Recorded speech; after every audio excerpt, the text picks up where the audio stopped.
Hi guys! Magandang araw! Naisipan ko nang tupiin itong mga damit. Ito nga pa yung mga damit na nilabhan ko bago pa magbagyong Christine. Bago ko nga matupi ang mga damit na ito ay ilang beses nga itong naulanan ng bagyong Christine. Pag naglalaba nga ako ay sasampayan na nauubos yung mga damit na nilabhan ko. Habang nagtutupi nga ako ay may batang makulit na kamali-mali na naman sa mga ginagawa ko. Sabi ko nga kay Baby James ay umalis siya dyan at baka maihian niya yung mga tinutupi ko. Wala kasi nga siyang diaper, tuwing araw kasi ay hindi ko na siya dinadayaperan, tuwing gabi na lang. Para less nga sa diaper at saka makatipid-tipid na rin.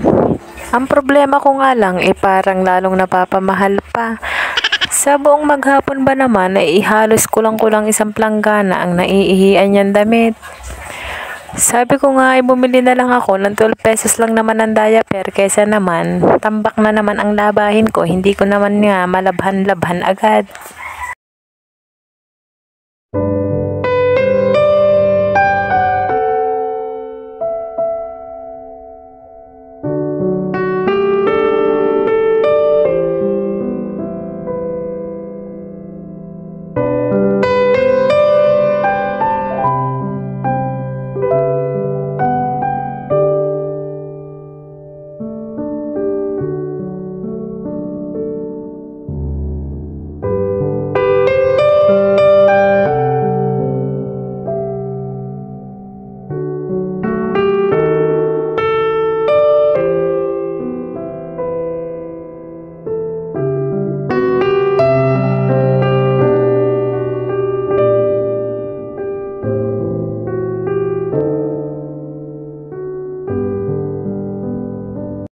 Hindi ko na nga gaanong inayos yung mga damit ng mga anak ko kasi mamaya-maya gulo-gulo na naman yan.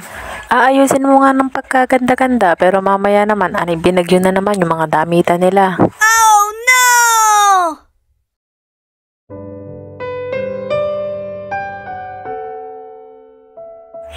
Are na nga ang bunso ko, sabi ko nga sa kanya, ipakailigpit niya yung mga hanger na pinagkalatan ko. Hindi nga niya yan nililigpit, ginugulo lang lalo. Oh no!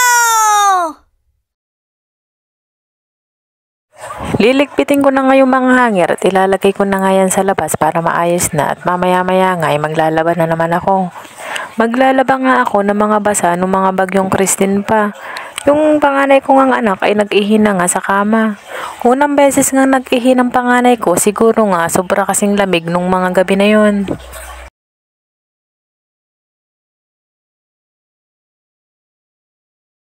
Sabi ko nga sa Baby James ko ay kumaway nga siya sa camera. Tignan niyo naman, kumaway nga ang bata na yan.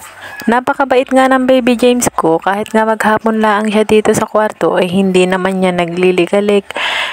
Bigyan mo nga lang siya ng mga laruan ay maglalaro na yan dito sa loob ng bahay. Gustong gusto ko na nga siyang butawin, ang kaso nga lang ay naaawa naman ako tuwing gabi. Kahit anong gawin ko kasing pagbili ng gatas ay hindi niya talaga iniinom. Nilagyan ko na nga ng toyo, ketchup, paminta yung aking dede.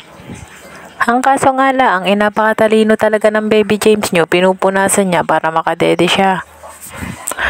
O siya, paano ba yan mga mami? Maglalaba na ako, bukas ulit. Salamat po sa panonood nyo palagi sa mga videos ng Baby James ko. Ingat po kayo.